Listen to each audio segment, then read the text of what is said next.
মহতারাম হাজিরিন, দেশ এবং দেশের বাইরে যে যেখান থেকে ভিডিও দেখছেন সকলকে আমার আন্তরিক শুভেচ্ছা এবং মোবারকবাদ।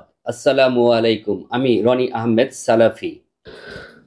আল্লাহ কোথায়? এর উত্তরে আমাদের দেশের অধিকাংশ মানুষই বলবে আল্লাহ সর্বত্র বিরাজমান। আসলে কি তাই? তাহলে কি আল্লাহ টয়লেটে হিন্দুদের দেবদেবীর মধ্যেও বিরাজমান? নাউজুবিল্লাহ। এখানে আমি একটি বইয়ের সাহায্য নিব, আর সেই বইটি হচ্ছে, লিখেছেন মৌলানা মুফতি মোহাম্মদ আব্দুর রৌফ। ওনার একটি বই দেখতে পাচ্ছেন। বইটি হচ্ছে আল্লাহ কি নিরাকার ও সর্বোচ্চ বিরাজমান। উনি আমাদের পাঠ্যপুস্তক বইতে আসলে কি শেখানো হয়, কি ভ্রান্ত ধারণা শেখানো হয়, উনি এই রেফারেন্স ওনার এই বইয়ে আনছেন যে আমাদের আসলেই কি শেখানো হয়েছিল। নবম ও দশম শ্রেণী জাতীয় শিক্ষাক্রম ও পাঠ্যপুস্তক বোর্ড, ঢাকা। প্রথম অধ্যায় আকাইদ, প্রথম পরিচ্ছেদ ক তাওহীদ, পৃষ্ঠা 2।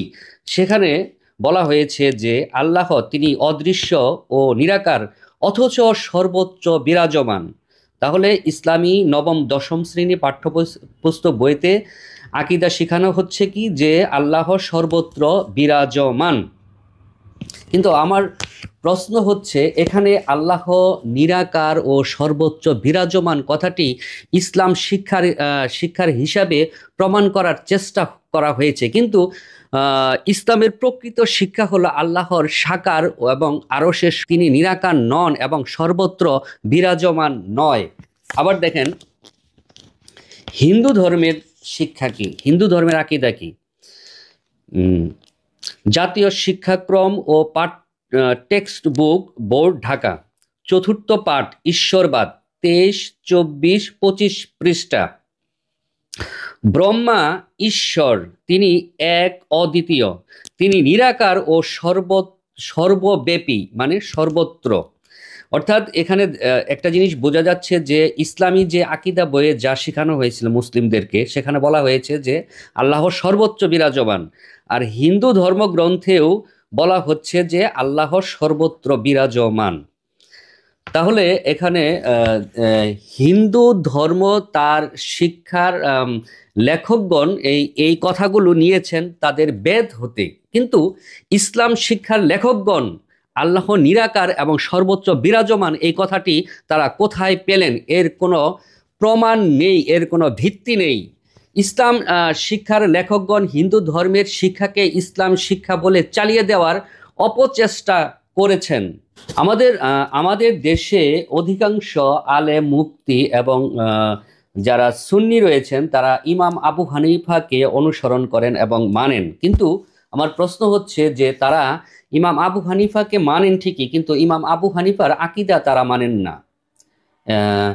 তো এই ব্যাপারে ইমাম আবু হানিফা কি বলেছেন, আমরা এখন ইমাম আবু হানিফার যে প্রাচীনতম গ্রন্থ ফিকহুল আকবর, সেখান থেকে রেফারেন্স দেওয়ার চেষ্টা করব। এটা বঙ্গানুবাদ করেছেন ডক্টর খন্দকার আবদুল্লাহ জাহাঙ্গীর রাহিমাহুল্লাহ। আর ডক্টর খন্দকার আবদুল্লাহ জাহাঙ্গীর রাহিমাহুল্লাহকে চিনে না এমন কোনো কেউ বাংলাদেশে নেই। তো উনি এইটার বঙ্গানুবাদ করেছেন প্রাচীনতম একটি গ্রন্থ ইমাম আবু হানিফার। এ ব্যাপারে ইমাম আবু হানিফার বক্তব্য কি ছিল, উনি এই গ্রন্থে উনি কি লিখেছেন।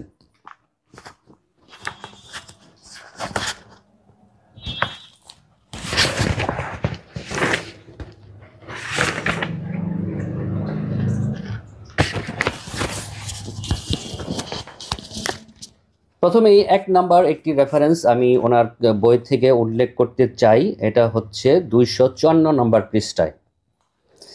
ইমাম আবু হানিফা থেকে বর্ণিত, তিনি তার সমসাময়িক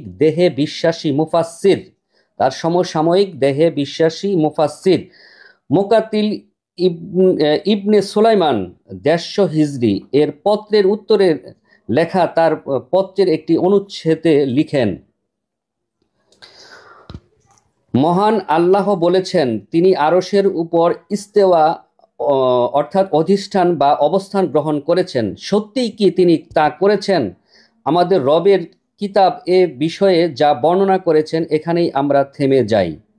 আল্লাহ বলেছেন, অতঃপর তিনি আরশের উপর অধিষ্ঠান গ্রহণ করলেন।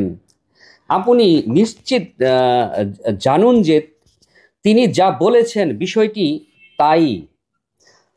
আমরা তার অধিষ্ঠান বিষয়ে কোনো জ্ঞানের দাবি করি না। আমরা মনে করি তিনি অধিষ্ঠান গ্রহণ করেছেন, কিন্তু এবং তার অধিষ্ঠান সৃষ্টির অধিষ্ঠানের অনুরূপ বা তুলনীয় নয়। আরশের উপর অধিষ্ঠানের বিষয়ে এটিই আমার বক্তব্য। তাহলে বোঝা যাচ্ছে যে ইমাম আবু হানিফা তার সমসাময়িক যে যিনি ছিলেন 150 হিজরিতে ইবনে সুলাইমান, ওনাকে যে একটি চিঠি লিখেছিলেন, সেখানে ইমাম আবু হানিফা এখানে তার আকীদা পরিষ্কার করেছেন যে আল্লাহ তাআলা আরশে অধিষ্ঠান গ্রহণ করেছেন, অধিষ্ঠান এবং অবস্থান গ্রহণ করেছেন। এখানে খুবই স্পষ্ট ইমাম আবু হানিফার বক্তব্য। তারপর নাম্বার 2,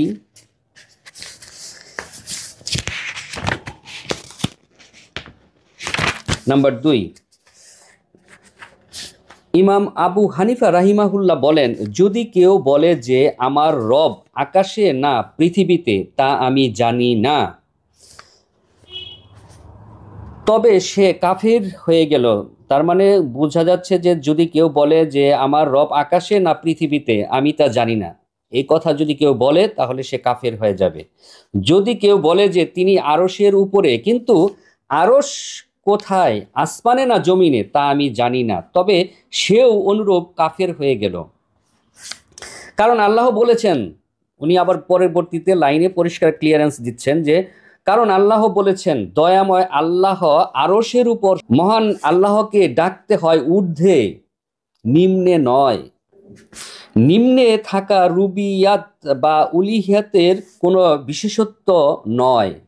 তাহলে এখানে পরিষ্কার বোঝা যাচ্ছে যে ইমাম আবু হানিফার বক্তব্য এবং ওনার আকীদা এখানে খুব স্পষ্ট। আল্লাহ তাআলা যে সর্বোচ্চ বিরাজমান নয়, ওনার আকীদা গ্রন্থ পড়লেই এটা বোঝা যায়। 3 নম্বর রেফারেন্সে উনি কি বলছেন, যদিও এখানে অনেক রেফারেন্স রয়েছে, আমি উল্লেখযোগ্যগুলি এখানে বলছি। দেখেন 3 নম্বর রেফারেন্সে উনি কি বলছেন। আবু মুতি বলেন, আবু হানিফা রাহিমাহুল্লাহকে প্রশ্ন করলাম, যে ব্যক্তি বলে আমার রব আসমানে না জমিনে, তা আমি জানি না, তার বিষয়ে আপনার মত কি? তিনি বলেন, অর্থাৎ আবু হানিফা রাহিমাহুল্লাহ বলেন, এ ব্যক্তি কাফের। কারণ আল্লাহ বলেছেন, দয়াময় আল্লাহ আরশের উপর, আর তার আরশ সপ্ত আসমানের উপর। আমি তার পরিপ্রেক্ষিতে আবার আবু মুতি বলতেছেন যে যদি সে বলে তিনি আরশের উপরে, কিন্তু সে বলে আরশ কি আসমানে না জমিনে, তা আমি জানি না, তাহলে কি হবে? প্রতি উত্তরে মানে ইমাম আবু হানিফা প্রতি উত্তরে বলতেছেন যে তাহলে সে কাফির হবে, কারণ সে তার আসমানে বা ঊর্ধ্বে হওয়ার বিষয়টি অস্বীকার করেছে। অর্থাৎ ইমাম আবু হানিফা বলতে চাচ্ছেন যে কারণ সে আল্লাহ যে আসমানে বা ঊর্ধ্বে হওয়ার বিষয়টি সে অস্বীকার করছে, আর যে ব্যক্তি তার ঊর্ধ্বত্ব অস্বীকার করলো সে কাফের। তাহলে এখান থেকে স্পষ্ট পরিষ্কার যে ইমাম আবু হানিফা রাহিমাহুল্লাহর আকীদা পরিষ্কার যে আল্লাহ তাআলা আরশের সময় অধিষ্ঠান গ্রহণ করেছেন।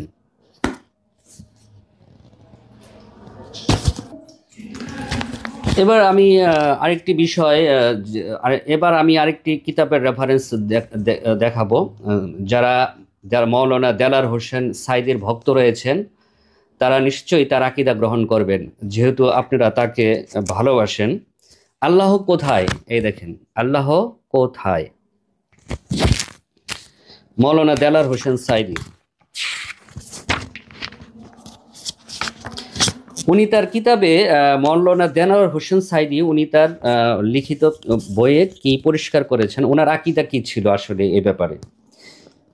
দেলার হোসেন সাইদি, মাওলানা দেলার হোসেন সাইদি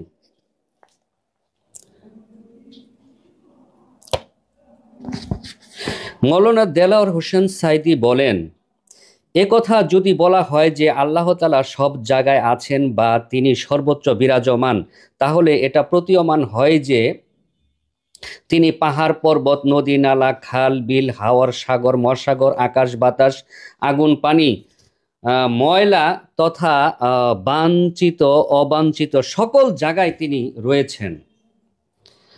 যেসব জায়গায় অবাঞ্ছনীয় নিন্দনীয় অবান্তর সেসব জায়গাতেও আল্লাহকে থাকতে হয়। পৃথিবীর সব থেকে নিকৃষ্ট দুর্গন্ধময় অপবিত্র তথা যেখানে বা যে স্থানে কোনো রুচি সম্পন্ন মানুষের পক্ষে বাস করা সম্ভব নয়, সেখানেও আল্লাহ তাআলা রয়েছেন।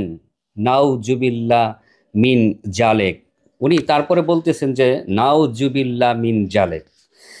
এরপর তিনি বলেন যে এ ব্যাপারে তিনি আরেকটি হাদিসের রেফারেন্স নিয়ে আসছেন যে নবী করিম সাল্লাল্লাহু আলাইহি ওয়াসাল্লাম মুয়াবিয়া ইবনে হাকাম আসলামি রাদিয়াল্লাহু আনহুর এর দাসীকে প্রশ্ন করলেন, বলো আল্লাহ তাআলা কোথায়? দাসী জবাব দিল, আল্লাহ তাআলা আরশের উপর। তিনি পুনরায় দাসীকে প্রশ্ন করলেন, বলো আমি কে? দাসী জবাব দিলেন, আপনি মহান আল্লাহর পক্ষ থেকে প্রেরিত রাসূল। নবী করিম সাল্লাল্লাহু আলাইহি ওয়াসাল্লাম তখন হযরত মুয়াবিয়া ইবনে হাকামকে আদেশ দিলেন, এই দাসীকে মুক্ত করে দাও, কারণ সে ঈমানদার। এ হাদিস থেকে স্পষ্ট বোঝা যাচ্ছে যে আল্লাহ তাআলা সর্বত্র বিরাজমান নয়,